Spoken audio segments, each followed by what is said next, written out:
Hello my dear friends, कैसे हैं आप सब। आई होप आप सब अच्छे होंगे। और एक बार फिर से मैं आपका स्वागत करता हूं हमारे यूट्यूब चैनल ज्ञानशाला पे। दोस्तों, हम लोगों ने पिछले वीडियो में पढ़ा था कि मैनेजमेंट होता क्या है, उसके कुछ डेफिनेशन हम लोगों ने देखे थे और उसके कुछ कैरेक्टरिस्टिक्स भी देखे थे। आज हम लोग डिस्कस करेंगे कि मैनेजमेंट के क्या इंपॉर्टेंस है एक ऑर्गेनाइजेशन में और उसके क्या ऑब्जेक्टिव होते हैं और कुछ इंपॉर्टेंट टर्म्स। तो चलिए हम लोग स्टार्ट करते हैं। हमारा सबसे पहला जो टर्म्स है वो हमारा टर्म्स आ जा रहा है effectiveness versus efficiency. Effectiveness versus efficiency, ये होता क्या है। इफ़ेक्टिवनेस मतलब क्या होता है।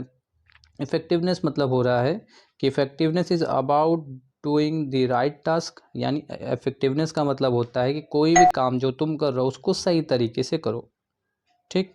And completing the assign job of time no matter what ever the cost. और बोल रहा है कि तुम जो काम करो वो टाइम पे हो जाना चाहिए। तुम जो काम करो वो टाइम पे, सॉरी वर्क नहीं कर रहा। तुम जो काम करो वो टाइम पे होना चाहिए, चाहे कुछ भी कॉस्ट आए।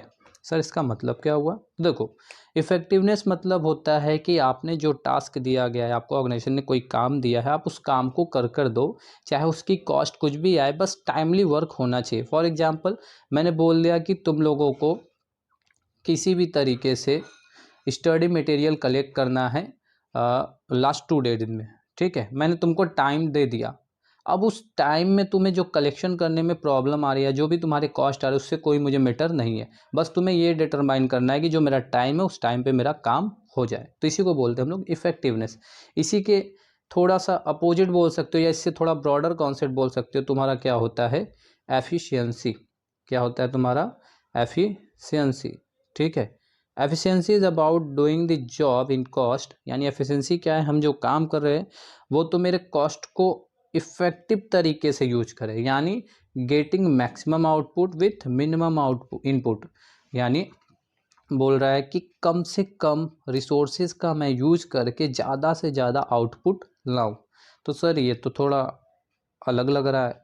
बिल्कुल अलग है, बिल्कुल अलग है। कैसे, देखो, इफेक्टिवनेस में अगर सिंपल वर्ड में बोला जाए, इफेक्टिवनेस अगर सिंपल वर्ड में बोला जाए तो क्या होता है तुम्हारा। इफेक्टिवनेस बोलता है कि आपका जो काम है, ठीक है, आपका जो काम है वो टाइम पे हो जाना चाहिए। काम क्या हो जाना चाहिए, टाइम पे हो जाना चाहिए। लेकिन जो एफिशिएंसी बोलती है वो बोलती है maximum output with minimum input. यानी आप कम रिसोर्सेस लगाओ और उससे ज़्यादा से ज़्यादा आउटपुट निकालो। तो आई होप आपको दोनों के मीनिंग्स क्लियर हो चुके होंगे। हम लोग चलते हैं अपने नेक्स्ट टॉपिक पे। ये थोड़ा सा डिफरेंस है, डिफरेंस से आपको और ज़्यादा क्लियर हो जाएगा। इसको मैं थोड़ा सा छोटा कर लेता हूँ बहुत। अब ठीक है। देखिए, फर्स्ट डिफरेंस में बोल रहा है कि जो आपका है, ये पहला वाला हेड जो आपका है ये क्या है, इफेक्टिवनेस। एंड सेकेंड आपकी क्या है, एफिशिएंसी। ये आपका इफेक्टिवनेस है और यार ये आपका इफेक्टिवनेस है और ये क्या है आपकी एफिशिएंसी। शॉर्ट में लिख देते हैं, ठीक है। चलिए, इफेक्टिवनेस में बोल रहा है it refers to the completion of work on time. मैंने बोला पहले ही कि ये किस पर जोर देता है, काम को होने पर और टाइम के अंदर, ठीक। ये क्या किस पर काम करता है, it refers to the completion of work correctly with minimum cost and maximum profit. यानी काम तो सही तरीके से हो ही, प्लस आपके मिनिमम कॉस्ट में आपको मैक्सिमम बेनिफिट्स या प्रॉफिट्स दे। नेक्स्ट हमारा डिफरेंस क्या है, in simple word it simply means doing right things. इसका मेनली काम क्या है, काम को बस करने से है, काम को बस करने से। It simplify means doing things correctly in a faster and cost efficient manner. इसका काम है कि काम को तो सही तरीके से करो, तेज़ी से करो और कॉस्ट भी उसकी कम आए। एफिशिएंटली में क्या बोलता है, काम को तेज़ी से करो और अच्छे से करो और उसकी कॉस्ट भी कम है। लेकिन इफेक्टिव ने बोलता है कि बस काम हो जाना चाहिए टाइम के अंदर। नेक्स्ट मेरा ऑब्जेक्ट क्या है, to achieve result on time. यानी इसका मेन ऑब्जेक्ट होता है कि टाइम के अंदर मेरा रिजल्ट आ जाना चाहिए। इसका मेन ऑब्जेक्टिव क्या होता है, performing task with least wastage of time and efforts. Come cost में या कम वेस्टेज में मेरा काम भी हो जाए और कॉस्ट भी मुझे कम पे करनी पड़े, ठीक। और इसका लास्ट है मेन फोकस का क्या होता है, इसका मेन फोकस होता है आपका टाइम को लेकर, और इसका मेन फोकस क्या होता है आपका कॉस्ट पे लेकर। आई होप आपको इफेक्टिवनेस एंड एफिशिएंसी बिल्कुल क्लियर हो गया होगा। अब नेक्स्ट हमारा टॉपिक है आज का कैरेक्टरिस्टिक्स, हम लोग पिछले वीडियो में पढ़ चुके हैं इसलिए इसको आज स्किप करते हैं। नेक्स्ट हमारा टॉपिक है क्या, मैनेजमेंट का ऑब्जेक्टिव, यानी हमारी ऑब्जेक्टिव क्या होती है मैनेजमेंट की। सबसे पहले ऑब्जेक्टिव को 3 पार्ट्स में इन्होंने डिवाइड किया है। पहला ऑब्जेक्टिव है हमारे ऑर्गेनाइजेशन के लिए, फिर मेरा आता है हमारे सोसाइटी के लिए, एंड लास्ट वन आता है हमारा एम्प्लॉय के लिए। चलिए हम तीनों को डिस्कस करते हैं। चलो देखिए यहाँ पर बना भी हुआ है। फर्स्टली आपका क्या बनाया हुआ है, आपका फर्स्टली आपका बनाया हुआ है, जस्ट मिनट, ऑर्गेनाइजेशन, इस पर वर्क नहीं कर रहा, सॉरी, इससे करेगा work. Organisation, social and personal, 3 objective है। यानी एक बिजनेस मैनेजमेंट या एक मैनेजमेंट या जो एक मैनेजर क्या सोचता है कि ऑर्गेनाइजेशन के लिए क्या ऑब्जेक्ट होना चाहिए, सोसाइटी को हमें क्या देना चाहिए, और लास्ट हमारे यहाँ जो एम्प्लॉय है, पर्सनल का मतलब यहाँ पर एम्प्लॉय है, उसके लिए हम मैनेजमेंट्स के थ्रू क्या क्या कर सकते हैं। तो फर्स्ट हम लोग ऑब्जेक्टिव देखते हैं अपना ऑर्गेनाइजेशनल ऑब्जेक्टिव। ऑर्गेनाइजेशनल ऑब्जेक्टिव, ठीक। ऑर्गेनाइजेशनल ऑब्जेक्टिव बोलता है कि organisational objective can be divided into survival, profits and growth. यानी ऑर्गेनाइजेशनल ऑब्जेक्टिव के 3 स्टेजेस होते हैं, 3 ऑब्जेक्ट रखा जाता है किसी भी ऑर्गेनाइजेशन के लिए मैनेजमेंट के हेल्प से। फर्स्ट होता है हमारा सर्वाइवल। इस केस में क्या होता है सर, इस केस में बच्चा होता क्या है कि इस केस में बस मैनेजमेंट ये देखता है कि अगर आपकी बिजनेस न्यू फॉर्म है या आपने अभी अभी इस्टेब्लिश किया है तो आपको इतना अर्न करें जिससे आपका कॉस्ट कवर हो जाए। यानी सर, यानी आपको उतना ही पैसा हम लाकर दे सकते हैं, क्योंकि आप नए फर्म हो तो हम कोशिश करते हैं कि आपको उतना ही पैसा लाकर दे दे, या इतना पैसा हम लाकर दे जिससे आपके कॉस्ट को कवर किया जा सके। यानी जितना आपने लगाया है उतना आपको मिल जाए ताकि आप बिजनेस को ईजिली चला सको। Management by taking positive decision with regard to different business activity ensure survival of business for long term. और ये किस लिए किया जाता है सर्वाइवल वाला, सर्वाइवल ये आपका गारंटी देता है कि ये बिजनेस क्या होगा, लॉन्ग टर्म चलेगा अगर सर्वाइवल कंडीशन को ये पास कर लेता है तो। सर्वाइवल क्लियर हुआ आपको। चलिए हमारा नेक्स्ट टॉपिक जो बचा है वो हमारा क्या होता है, प्रॉफिट या प्रॉफिटेबिलिटी। प्रॉफिट या प्रॉफिटेबिलिटी, इसके कलर को चेंज कर लेते हैं। चलिए इसमें क्या बोल रहा है, अर्निंग एडक्वेट प्रॉफिट। एडक्वेट प्रॉफिट मतलब सफिशिएंट, यानी कुछ ऐसा अमाउंट हम कमा ले जिससे मेरा सर्वाइव तो चले ही चले, अब हम बिजनेस को थोड़ा डाउन ऊपर भी ले जा सकें। Order to survive and grow, यानी मैंने उतना प्रॉफिट अर्न करना है जिससे मैं क्या करूं, सर्वाइव के कंडीशन से ऊपर जा सकूं और ग्रो की तरफ बढ़ सकूं। Profits provide a vital incentive for the continue successful operation of the enterprises. और प्रॉफिट ही बताता है कि आपका बिजनेस ऑर्गेनाइजेशन क्या है, अच्छे से वर्क कर रहा है और इसके सक्सेसफुल होने के चांसेस ज़्यादा है। मैंने 2 इंपॉर्टेंट टर्म्स के बात किए। पहला हमारा क्या था, सर्वाइवल। सर्वाइवल में मैंने बोला कि बिजनेस उतना ही अर्न कर पाता है उस समय कि उसकी कॉस्ट उस समय कवर हो जाए। अगर उसने सर्वाइवल का स्टेज पास कर लिया तो जो वो सर्वाइवल किया, यानी तुमने 1-2 साल बिजनेस चलाया तो अब तुम्हारे कुछ कस्टमर बने होंगे, तो अब तुम अपने कस्टमर को अपने अकॉर्डिंग थोड़ी प्राइस चार्ज करने लगते हो, यानी कुछ अमाउंट तुम प्रॉफिट का भी उससे लेने लगते हो। नेक्स्ट हमारा और लास्ट क्या है जो ऑब्जेक्टिव है, वो है हमारा ग्रोथ। ग्रोथ क्या होता है, ग्रोथ क्या होता है बच्चा, देखो ग्रोथ होता क्या है, जैसे एक छोटे बच्चे का ही ले लो। पहले वो क्या करता है, जैसे जन्म लेता है वो क्या करता है, सर्वाइव करता है। सर्वाइव मीन्स कि वो चलना चाहता है, कि वो खाना चाहता है, वो बोलना चाहता है, ठीक। जैसे वो क्या करता है, सर्वाइव करने लगता है, नहीं चलने लगता है, बोलने लगता है, तो फिर वो अपने वांट्स को बताता है कि मुझे ये चीज़ें चाहिए, यानी ये चीज़ें मेरे लिए प्रॉफिटेबिलिटी है। तो सेम बिजनेस भी काम करता है कि जैसे ही वो क्या करता है, चलने लगता है, बिजनेस स्टार्ट होकर थोड़ा दूर चलने, थोड़ा दूर का मीन्स कि वो कुछ टाइम पास करने लगता है, अपने नए कस्टमर से मिलता है, तो वो फिर क्या करता है, अपने बिजनेस को ग्रो करना चाहता है। वो ग्रो कैसे करता है, प्रॉफिट चार्ज करके। सेकेंड स्टेज में वो कुछ कस्टमर से अपने अकॉर्डिंग प्राइस लेता है, उस प्राइस में उसकी क्या होती है, प्रॉफिट ऐड हो जाती है। नेक्स्ट और लास्ट स्टेज होता है, अगर उसने प्रॉफिट अर्न करना शुरू कर लिया तब वो क्या करता है, अपने बिजनेस का ग्रोथ करना स्टार्ट करता है। ग्रोथ में क्या होता है, growth indicates how well it exploits the potential opportunities. यानी ग्रोथ ये बताता है कि आपने किस तरीके से अपॉर्चुनिटी को ग्रैब किया, अपॉर्चुनिटी को किस तरीके से आपने लिया जिससे आपका growth of a business can be measure in terms of sales volume increase, जिससे आपका क्या हुआ कि सेल्स वॉल्यूम इंक्रीज होता है। यानी ग्रोथ तब हम मानेंगे जब किसी बिजनेस का सेल्स वॉल्यूम इंक्रीज हो जाए, या उसके नंबर ऑफ एम्प्लॉय बढ़ जाए, या उसने कई सारे वैरायटी ऑफ प्रोडक्ट को लाया है अपने बिजनेस में। समझ में आया? ग्रोथ जरूरी नहीं कि आप बहुत सारे ब्रांचेस खोल लो तभी हम मानेंगे ग्रोथ। अगर नंबर ऑफ एम्प्लॉय भी बढ़ जाते हैं तो भी ग्रोथ है। अगर आपका टर्नओवर चेंज हो गया, यानी पहले 1 करोड़ बेचते थे आज 2 करोड़ 3 करोड़ में सेलिंग कर रहे हो, तो भी हम मानेंगे आपका बिजनेस ग्रोथ कर रहा है। लास्ट वन, आप कई सारे प्रोडक्ट में भी डीलिंग करते हो तो भी आपका ग्रोथ माना जाएगा। आई होप आपको ऑब्जेक्टिव, ऑर्गेनाइजेशनल ऑब्जेक्टिव क्लियर हुए होंगे। नेक्स्ट हमारा पॉइंट है सोशल ऑब्जेक्टिव। सर ये क्या होता है? सोशल ऑब्जेक्टिव बच्चा जिस जगह पर आप काम कर रहे हो, क्योंकि देखो हम जो भी बिजनेस चलाते हैं, जो भी हम बिजनेस करते हैं, वो सारे रिसोर्सेज हमारे सोसाइटी से ही आते हैं, और सोसाइटी को हमें कुछ देना या उनके लिए कुछ करना हमारी लाइबिलिटीज़ बन जाती है। तो सोसाइटी के लिए हम क्या क्या कर सकते हैं? तो यहाँ पर देखिए पॉइंट बोल रहा है, it is to provide quality product at a reasonable rates. यानी मैं क्वालिटी प्रोडक्ट दूं उनको एज अ रीजनेबल रेट्स पे, यानी कम दाम पे मुझे अच्छा प्रोडक्ट मिले। जनरेटिंग एम्प्लॉयमेंट, उनको मैं एम्प्लॉयमेंट जनरेट करके दूं। एम्प्लॉयमेंट जनरेट में मतलब जहाँ पे मैं अपना इंडस्ट्रीज लगा रहा हूँ वहीं के लोगों को, लोकल पीपल को कुछ वर्क दे सकूँ। Next, opportunity for a disadvantage section of societies. जो वीकर सेक्शन है, जो बहुत ज़्यादा नहीं कर पा रहे, उनको हम एम्प्लॉयमेंट देके क्या करेंगे, उनके डेवलपमेंट, उनकी कह दो कि उनके लाइफ स्टाइल को चेंज कर सकते हैं, उनका डेवलपमेंट कर सकते हैं। टू प्रोवाइड बेसिक एमेंटीज़ मतलब कि अगर मैं इंडस्ट्री लगा रहा हूँ तो वहाँ पर कुछ नीड्स को पूरा कर सकूँ। जैसे बेसिक नीड्स में क्या क्या हो सकते हैं, जैसे स्कूल्स मैंने खुलवा दिए अपने जहाँ पर मैंने स्टार्ट किया है। Churches to employ and by using environment friendly method of production.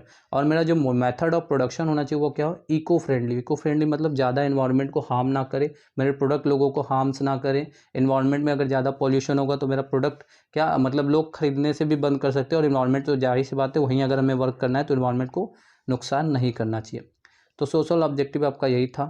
I hope social objective भी आपको समझ में आया होगा। लास्ट वन आपका क्या है, पर्सनल ऑब्जेक्टिव क्या होता है? पर्सनल ऑब्जेक्टिव यहाँ पर एम्प्लॉय से रिलेटेड है। एम्प्लॉय को क्या क्या चाहिए, या एक मैनेजमेंट एम्प्लॉय के लिए क्या क्या करता है। Includes meeting the financial needs like competitive salaries, perks and social and safety needs of the employee like basic amenities, peer recognition etc। Personal objective में ये बोला जाता है कि एक एम्प्लॉय को फर्स्टली फाइनेंशियल नीड्स की ज़रूरत है, यानी उसको पैसे की ज़रूरत है। पैसे कैसे? सैलरीज के थ्रू, यानी आप उनको सैलरी दीजिए। पर्क्स मतलब बोनस दे सकते हैं, रिवॉर्ड्स दे सकते हैं। And social and safety needs, यानी अगर वो वर्क कर रहे हैं तो उनको सिक्योर फील होना चाहिए कि भैया मेरा जॉब रहेगा कुछ टाइम, ऐसा नहीं कि मुझे आज काम मिल रहा कल नहीं मिलेगा। सोशल नीड्स में क्या होता है कि उनको इन्वायरमेंट के अकॉर्डिंग काम कराया जाए, उनको मिलने जुलने दिया जाए। ऐसा नहीं कि आप केवल कंपनी में काम कर रहे हो तो नहीं, आप कंपनी के काम के समय या आप काम कर रहे हो तो आप कभी भी बाहर नहीं जा सकते, आप लोगों से नहीं मिलजुल सकते, ऐसा कुछ नहीं होना चाहिए। इससे क्या होता है, जो हमारा ऑर्गेनाइजेशन में एम्प्लॉय करता है, जो एम्प्लॉय काम कर रहा है उसका मोरल हमेशा अप होता है, और हमारे ऑर्गेनाइजेशन को वो अच्छा अपना 100% देता है। ठीक, आई होप आपको इम्पोर्टेंस भी समझ में आए होंगे। और मैंने अब तक में 2 टॉपिक्स डिस्कस किए हैं, एक इफेक्टिव वर्सेस एफिशिएंसी, एंड मैंने अभी ऑब्जेक्टिव क्लियर किया। लास्ट वन आज का टॉपिक हमारा क्या है, इम्पोर्टेंस ऑफ मैनेजमेंट। ये क्या होता है, यानी एक मैनेजमेंट, या कह दो कि एक बिजनेस में मैनेजमेंट की क्यों आवश्यकता पड़े। भाई हमारा काम नहीं हो सकता था बिना मैनेजमेंट के, क्या हम चला नहीं सकते थे? देखिए किन किन वजहों से हमें माना जाता है कि इम्पोर्टेंस है हमारे लिए। तो फर्स्ट इसका क्या है, अचीविंग ग्रुप गोल क्या होता है? देखिए, management by helps in achieving group goals. Management creates teams and coordinates with individual to achieve individual goals along with organisational goal. Management इस तरीके से हमारे ऑर्गेनाइजेशन में काम को कराना चाहता है, या इस तरीके से टारगेट को सेट करता है जिसमें कि एक इंडिविजुअल के गोल के साथ ही साथ हमारे ऑर्गेनाइजेशन का गोल भी अचीव हो सके। फॉर एग्जांपल, अगर मान लो ऑर्गेनाइजेशन ने 10,000 प्रोडक्शन बनाने का फैसला लिया, 10,000 मुझे प्रोडक्ट बनाने एक मंथ में, और मैंने एम्प्लॉय को बोल दिया कि हर प्रोडक्ट पे आपको 10 रुपये मिलेंगे। अगर हर एम्प्लॉय ने 100 प्रोडक्ट बनाया तो उसका कुछ टास्क रहा, उसका अपना टारगेट था कि भाई मैं ज़्यादा काम करूँगा मुझे ज़्यादा पैसे मिलेंगे, और इनडायरेक्टली क्या है वो ऑर्गेनाइजेशन के गोल में भी अचीव करने में भी हेल्प कर रहा है, क्योंकि वो जो प्रोडक्ट बनाएगा वो टारगेट ओरिएंटेड होगा हमारे ऑर्गेनाइजेशन के हिसाब से। तो जो मैनेजमेंट होता है वो ऑर्गेनाइजेशन के गोल के साथ ही इंडिविजुअल के गोल को इस तरीके से सम कर लेता है, जिसके वजह से वो क्या करता है कि ऑर्गेनाइजेशनल के गोल को अचीव करने में हेल्प करता है। आई होप ये टॉपिक आपको समझ में आया होगा। अगर ये एग्जांपल नहीं समझ में तो एक सिंपल एग्जांपल समझिए। जैसे हम लोग आज डिस्कस कर रहे हैं हमारे मैनेजमेंट के इम्पोर्टेंस और जो भी हमारे टॉपिक्स हैं उन पर, तो आप लोग का ये गोल होगा कि आज हम इम्पोर्टेंस मैनेजमेंट के क्लियर कर ले, और मेरा गोल ये होगा कि मैं आपको अपना बेस्ट दे सकूं ताकि आपको ईजिली चीज़ों को समझ में आ जाए। तो मेरा टारगेट तो वही है, आपका भी सेम टारगेट है। दोनों का टारगेट मिलके क्या होना है कि आज आप लोगों को मैनेजमेंट के इंपॉर्टेंस और कुछ इंपॉर्टेंट टर्म्स आपको समझ में हो जाने चाहिए, और उसके बाद आपको क्या करना होगा, नेक्स्ट टॉपिक के लिए आपको प्रिपेयर होना होगा, और उसके लिए मैं भी प्रिपेयर होऊंगा। यानी जो काम हो रहा है वो ग्रुप गोल में हो रहा है, एक संगठन में काम हो रहा है, और वो संगठन किस लिए किया जा रहा है, एक टारगेट सेट करके। और टारगेट क्या हो रहा है, एक डायरेक्शन में हो रहा है, जो काम मैं करना चाहता हूँ और जो आपको चाहिए सेम डायरेक्शन में काम हो रहा है। तो सेम मैनेजमेंट यही काम करता है कि सेम डायरेक्शन में सभी को एक डायरेक्शन में काम करवाता है, ताकि ऑर्गेनाइजेशन के गोल को इस तरीके से रखा जाए, उस ऑर्गेनाइजेशन के गोल्स के हेल्प से ही इंडिविजुअल का गोल भी अचीव हो सके। नेक्स्ट मेरा पॉइंट है इंक्रीज एफिशिएंसी। ये तो आप लोग बहुत अच्छे से जानते हैं। इंक्रीज एफिशिएंसी का मतलब होता है कि जो भी ऑर्गेनाइजेशन होता है वो मैनेजमेंट्स के हेल्प से जितने भी रिसोर्सेज को अक्वायर करता है या उनको लाता है अपने बिजनेस में, उनका बहुत ही अच्छी तरीके से यानी ऑप्टिमम यूटिलाइजेशन करके उन रिसोर्सेज से मैक्सिमम इनपुट मैक्सिमम आउटपुट देना चाहता है। ठीक है, यानी कम कॉस्ट में और ज़्यादा प्रोडक्ट। लिखा है ना, देखिए, reduce cost and increase productivity. यानी ये मैनेजमेंट के हेल्प से ही होता है कि हम क्या करते हैं, कम से कम रिसोर्सेज में ज़्यादा से ज़्यादा प्रोडक्टिविटी दे सकते हैं। Creates dynamic organisation. Dynamic organisation, अगर देखो इन्वायरमेंट चेंज होता रहता है, तो अगर आप मैनेज नहीं करके चलोगे चीज़ों को तो दिक्कत आ सकती है। फॉर एग्जांपल अभी कुछ साल पहले हम लोगों में क्या आया, हमारे इंडिया में आया कोविड। तो कोविड के सिचुएशन को हमने क्या किया, मैनेज किया। मास्क पहनना शुरू किया, हाथों को सैनिटाइज करना शुरू किया। अगर हमें वो मैनेज करना नहीं आता, अगर हमें नहीं पता होता कि फर्स्टली क्या करना है, मास्क लगाना है या नहीं लगाना है, तो चीज़ों को हमने एक अरेंज किया। ठीक है, तो मैनेजमेंट भी उसी तरह करता है कि अगर ऑर्गेनाइजेशन में कोई भी चीज़ें चेंज होने वाली हैं तो वो उनको इस तरीके से अडॉप्ट कराता है ताकि एम्प्लॉय और मैनेजर्स के बीच कॉन्फ्लिक्ट ना हो और दोनों अपने काम को एक सही डायरेक्शन में कर सकें। नेक्स्ट हमारा क्या है, नेक्स्ट है हमारा अचीविंग पर्सनल ऑब्जेक्टिव। सेम वही बताया कि ऑर्गेनाइजेशन क्या करता है, ऑब्जेक्टिव इस तरीके से रखता है जिसके हिसाब से क्या हो सके, हमारे यहाँ जो इंडिविजुअल वर्क कर रहे हैं उनका भी ऑब्जेक्ट क्लियर हो सके। वही लिखा है देखो, through motivation and leadership management helps the individual in achieving personal goals while working towards organizational objective। यानी मोटिवेशन और लीडरशिप के थ्रू मैनेजमेंट क्या करता है, जितने भी एम्प्लॉय वर्क कर रहे हैं उनको मोटिवेट करता है, उनको टाइम टाइम पे बोलता है कि भाई आप काम करोगे तो आपको मैं बोनस देने वाला हूँ, आपकी सैलरी बढ़ाऊंगा, आपका प्रमोशन करूंगा। तो इनडायरेक्टली मोटिवेटेड एम्प्लॉय क्या करता है, अच्छे से वर्क करता है, बेटर परफॉर्मेंस देता है। तो उसी के साथ ही साथ क्या होता है, वो अपने गोल्स के साथ साथ हमारे ऑर्गेनाइजेशन के गोल को भी अचीव करने में हेल्प करता है। लास्ट है हमारा development of society. Development of society क्या होता है, डेवलपमेंट ऑफ सोसाइटी आपका बोलता है कि आपके हेल्प्स की या मैनेजमेंट किस तरीके से सोसाइटी पे बेनिफिट दे सकता है। तो managements helps, just a minute, managements helps in the development of society by producing goods, quality goods and creating employment opportunity and adopting new technology.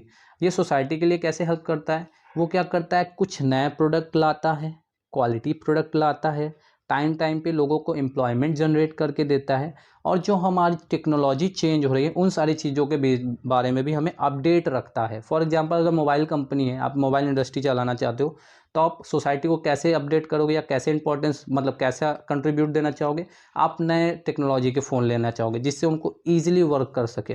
Employment opportunity, आपके यहाँ जितने लोग काम कर रहे हैं उनको जॉब देना चाहोगे और लोगों को आप जॉब देना चाहोगे। तो ये सारी चीज़ें आप क्या करते हो, सोसाइटी के लिए करते हो। आई होप आप हमारे वीडियो अगर आपको पसंद आ रहे हो तो प्लीज़ हमारे चैनल को सब्सक्राइब करिए, वीडियो को लाइक करिए और ज़्यादा से ज़्यादा शेयर करिए ताकि और लोगों को भी ईजिली हेल्प हो सके उनके CUT क्रैक होने में, क्लास 12 के रिज़ल्ट को अच्छे लाने में, और भी ज़्यादा इंपॉर्टेंट आपके एग्ज़ाम हैं उसमें भी ये सारे टॉपिक्स पूछे जाते हैं। तो अगर सच में आपको हमारे वीडियो पसंद आ रहे हैं तो आप हमें कमेंट सेक्शन में अपने सजेशन दे सकते हैं, कुछ चेंजेस लाने तो उनको भी आप बता सकते हैं, और हमारे वीडियो को लाइक करिए, चैनल को सब्सक्राइब करिए और कुछ नहीं, थैंक यू वेरी मच।